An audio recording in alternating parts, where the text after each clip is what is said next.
I'm Izzy, and this is Dizzy Quilts and Sews.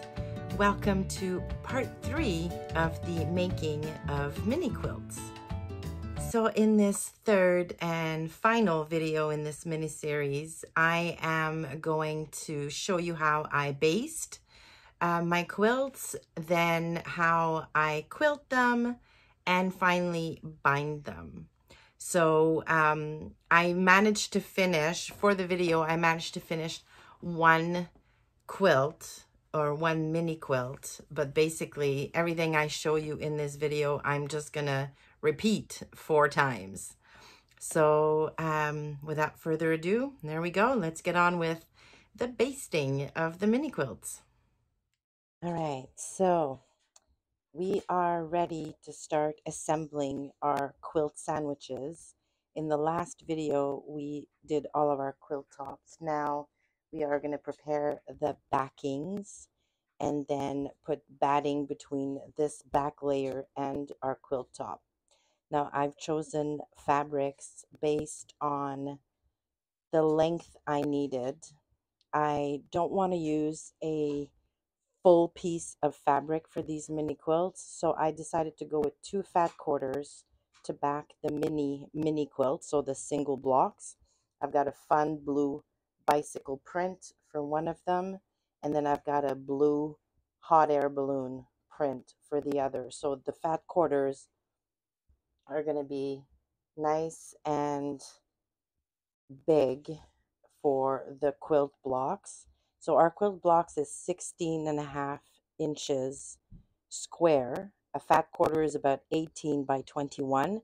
So I'm going to have a nice over edge, I guess, on the edges for each of these mini quilts. So that'll be perfect when it comes time to quilting. It's very, very important that your back is a little bit larger than your quilt top, because when you quilt, especially if you're going to be quilting densely, the quilt basically shrinks, or your quilt top shrinks, and then you need enough space to be able to square off your quilt. And if your backing is too small, you're going to end up with needing to cut off some of your top to match so that the backing, batting, and top are the exact same dimensions. All right, so these are the fabrics I'm going to use for the 2 night tables. Then I have this beautiful purple print. Well, hi Bear. For the bigger dresser, this piece of fabric is long enough. I'm going to cut it widthwise in half to have about 20 inches, and it's going to give me about 90 inches. So that's going to be really, really good. And then the 4th piece is this blue fabric here. I don't know if this piece is actually going to be wide enough. I may need to piece a strip of fabric to the end, but I'll cut it in half, piece it together, and then measure and see how much I have, and then go from there. So I've pressed my fabric. I'm going to cut my long pieces in half widthwise. I'm going to piece both pieces on the short ends to make long pieces that are about 20 inches wide, and then we can start basting. All right, so I've got my quilt back over here. So we're going to start by doing one of the mini quilts. It's just going to be easier for me to demo how I do this. So I've got my backing face down, so that when the sandwich is all put together, I'm going to have the nice side of the fabric out. Next, I'm going to put some batting on top.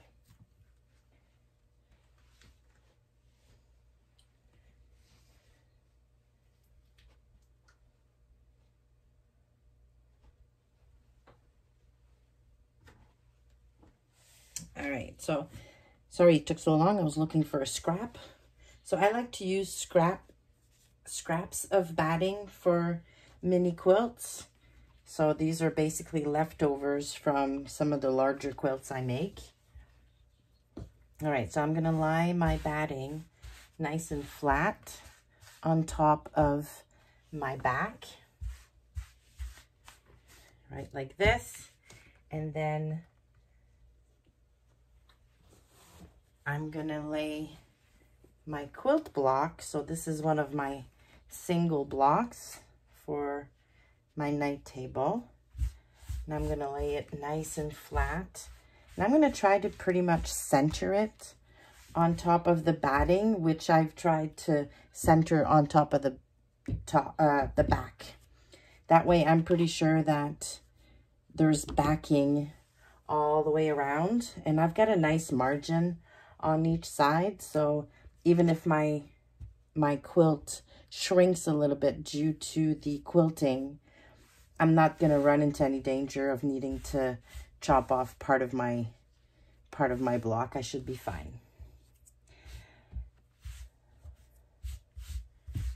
All right, so when I'm basting large quilts, I like to do this with a needle and thread and basically just hand baste the quilt. And I have a video on how I do that, so I'm going to link that video. But for small quilts like this, that are not going to be hard to manage, that are not going to get twisted and turned and all kinds of things in my machine's throat space, I use pins, and I don't put many of them. So these are like safety pins, and I'm gonna basically put one in the center, making sure I grab the top, the batting, and the backing, and then I'm just gonna put them at the edges.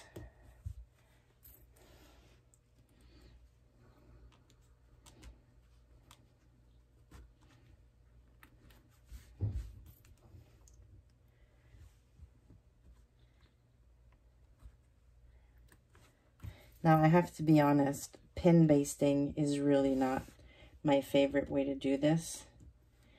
I find it's very tedious.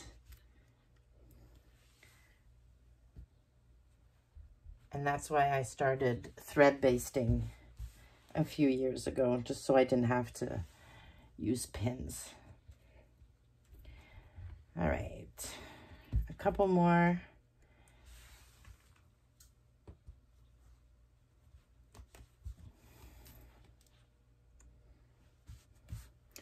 And you'll notice that I'm readjusting the top just to make sure that everything stays nice and flat. I'm not stretching anything. I'm just making sure that it's laying flat so that I don't get any puckers when it's time to quilt. I want my top to be nice and flat. I want my batting to be flat, and I want the back to be flat as well. And I'm gonna do this for all 4 quilts, and then I'll come back and then we'll be ready to start quilting. All right, so I'm done with all of the basting and I'm ready for quilting. So I chose to start with one of the smaller ones, and I'm going to be doing straight line quilting with my walking foot. So I have my walking foot on my machine. I've got my thread, or I loaded basically 2 bobbins. I think 2 bobbins will be enough for this. I've got my stitch length at 3 because I like a little bit of a longer stitch when I'm doing quilting. And yeah, so for my first line of stitching, I think I'm just gonna guide myself on like with the seams. Yeah, so the first one I'll just go with the seams, and then I'll do about 1 inch apart, and I'm gonna use painter's tape to basically act as my guidelines. All right, so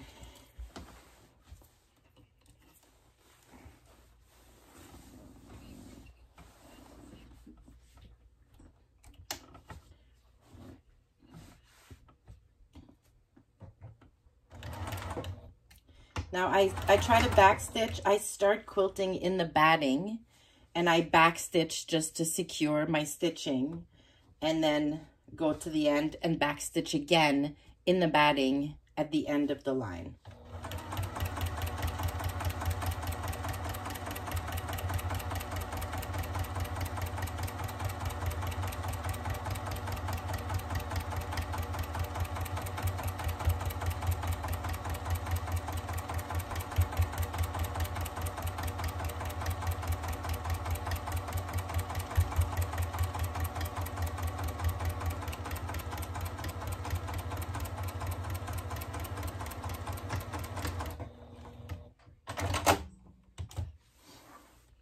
There you go. First line done. Now I'm going to go get my painter's tape and show you how I do that. All right, so I've got my painter's tape. It's about 1 inch wide. So what I'm going to do is I'm going to basically take a piece that's a little over or a little longer than my block. And I'm just going to line it up with the row of stitching I just did. I mean, you don't have to get super precise. No one is going to notice if you're like 1/8 of an inch off. So I put it on here, and now what I'm going to do is I'm going to line up the foot, my presser foot, along the edge here and quilt right along the tape without stitching onto the tape.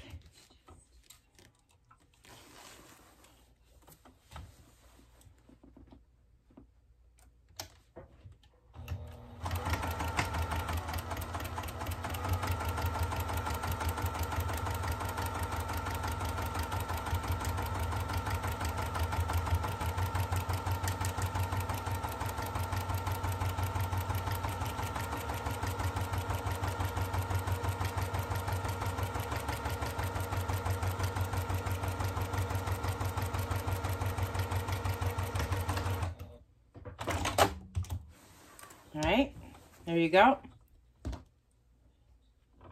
So now I can take off the piece of tape and move it to the right along that new line of stitching I just did. And keep going until I get to the end of this side. Then I'll flip it over and do the other side.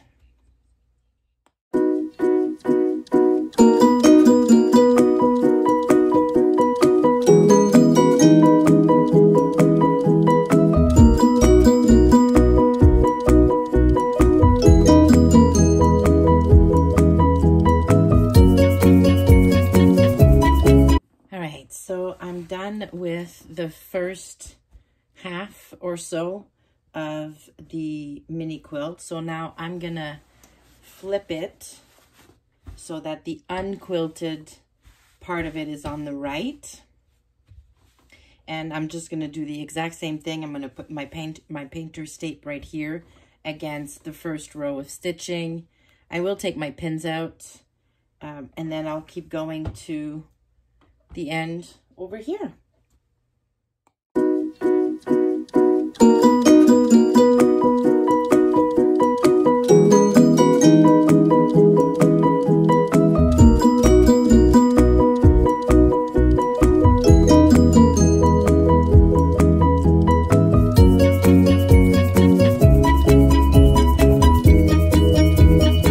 All right, there we go. It's all quilted, all done. Now I'm not going to quilt it any heavier than this. I like this. Now all that is left to do with this little quilt is square it up. So basically trim the extra batting and backing that I have on all 4 sides. So I'm going to square it up, make sure it's square, and then prepare my binding. But before I do that, I'm going to quilt the other 3 quilts. So the remaining small one like this, and then the 2 bigger ones, and then I'll come back when I'm done with that. All right, so I'm almost done with all of my quilting, but I thought I would record how I square these up, and I'm going to show you on a small one just because it's easier with the camera and everything. So basically what I do is I just lay the whole quilt flat on my cutting mat, take my quilting ruler, which is 6 by 24, and then I line up my ruler on one of the seams.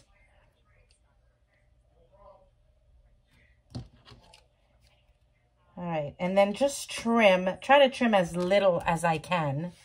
And then I just trim the excess backing and batting so that I have a straight edge here to apply the binding. Then I'm going to turn it 90 degrees And then basically now I'm just going to line up a line on my ruler with the bottom of the quilt. Like so. All right. And cut. And if I do this correctly, I'm basically going to have a nice 90-degree angle at the corner, which is what you want because then it's a lot easier to apply the binding.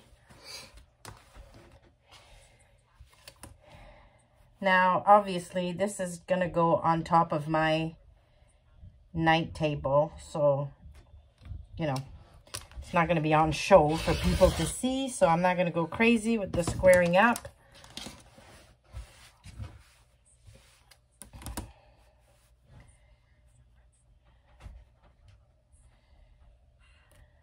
All right. And there you go. That's all there is to it. Now, obviously, when your quilt is much, much bigger, you can do this on the floor if you have mats that are big enough. And I'm going to be completely open and honest and transparent with you guys.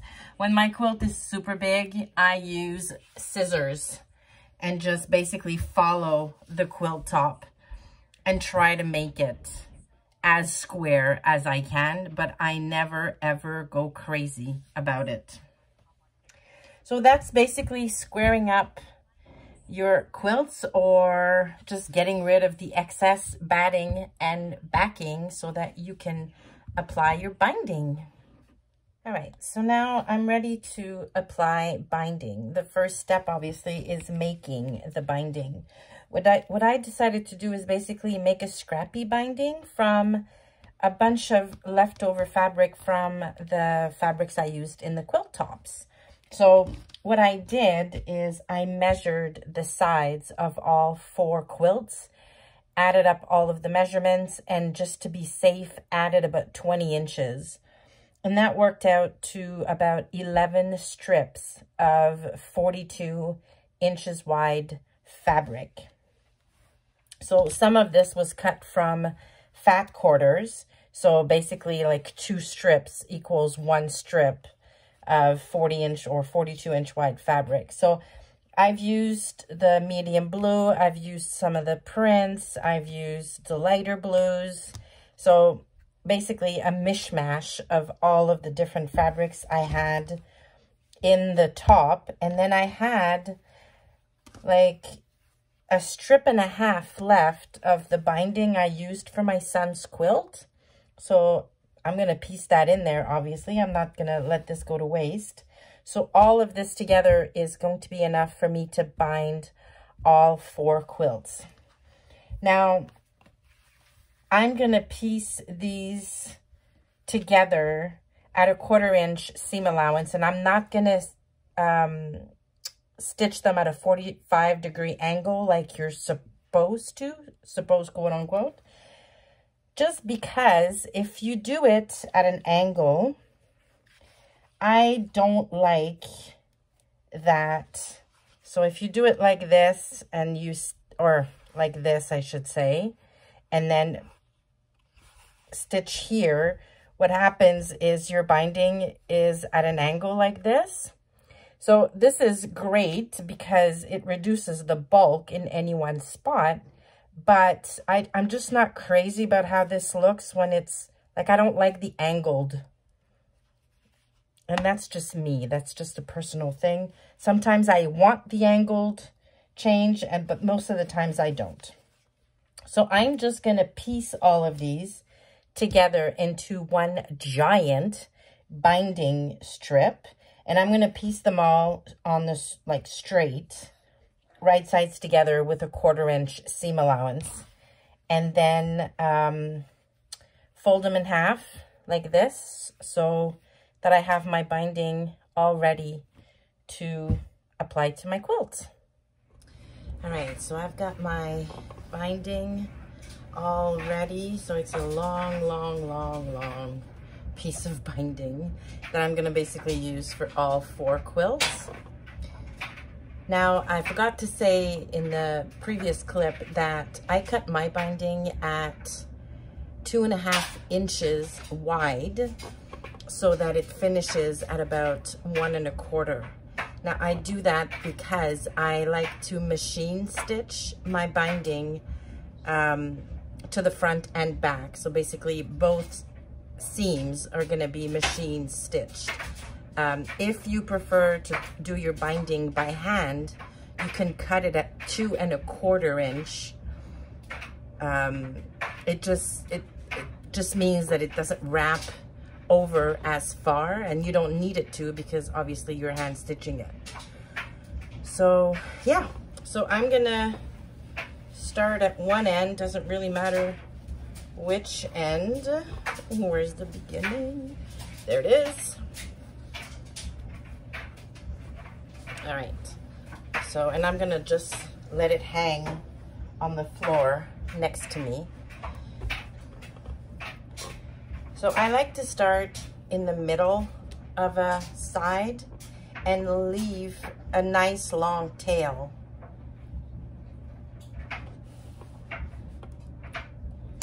And I'm stitching the binding to the front first, lining up the raw edges of my binding with the raw edge that I just squared up of the quilt.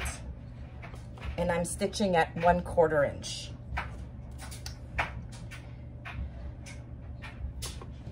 So I'm gonna stitch going towards the corner.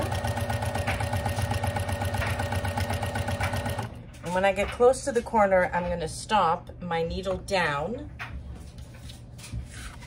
and I'm gonna put a pin at 1/4 inch from the end.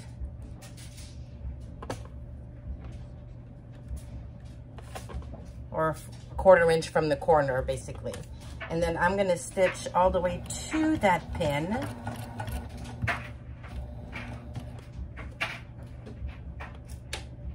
Needle down, then I'm gonna lift my foot and basically bring the quilt so that I'm now stitching at a 45-degree angle. And I'm gonna stitch right off and cut my thread. So I don't know if you can see the stitch line. So I stopped here, which was about a 1/4 inch away from the corner, and then I stitched at a 45-degree angle right off the quilt. Now I'm gonna take my binding, flip it to the right so that I have a nice 45-degree angle here. Flip it back over and lining up to the raw edge over on the side that I'm gonna go stitch this onto. And I'm just gonna put a pin in it just to hold it in place, folded right here. So basically there's a fold in my binding right here. I'm just holding it down, and now I'm gonna go and stitch this way. And I'm just gonna do that all the way around, stopping at every corner and doing exactly the same thing. All right, so I just turned the last corner. So now I'm gonna have the tail from when I started. So I'll need to start stitching at the corner, but only stitch for a couple of inches and then cut my thread so that I can join the two tails basically. So I'm gonna start at the corner, back stitch, and stitch just for a couple of inches and cut my thread. So now what I want basically is for my tail from the beginning and my tail from the end to join at about halfway. And actually it's gonna be a nice join if I join it right here so it lines up with that navy fabric right here. So I'm gonna go get my scissors.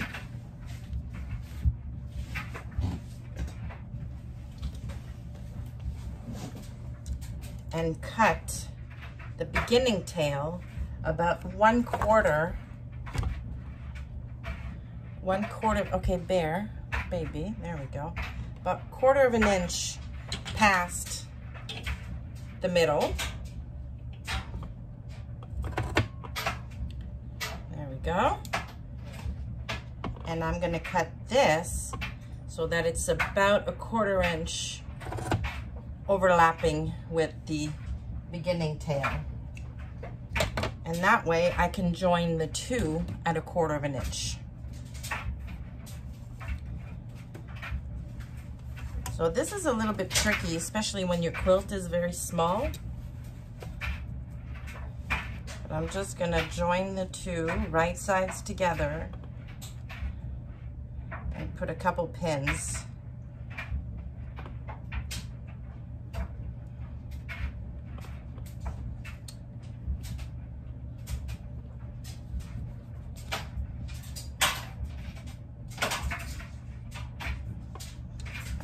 And stitch this at 1/4 of an inch.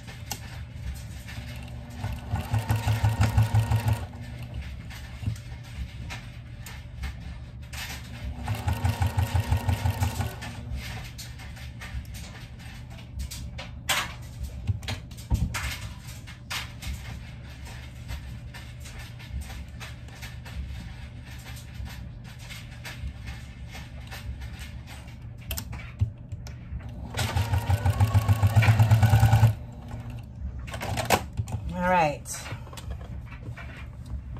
so now it should fit perfectly, and my join is gonna line up very nicely with the navy fabric over here. Now what I'm gonna do with this new seam that I just pressed, I'm just gonna finger press it right here so it lies open. All right. So I'm gonna start stitching again where I cut off my thread. I'm gonna start stitching, back stitch, and just keep going until I'm back where I started.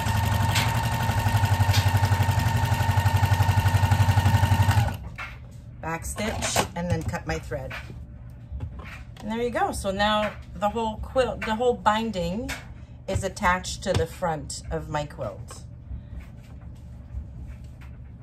All right, so my favorite tool when I need to wrap the binding to the back are Wonder Clips. So I'm gonna turn the quilt upside down so that I'm looking at the back. And I'm gonna basically take the binding and turn it to the back and clip it like this. And I'm gonna do this all around. And you'll have some stray like threads that, you know, hang around. All you need to do is just tuck them in nicely. And if they're too long, you can just cut them.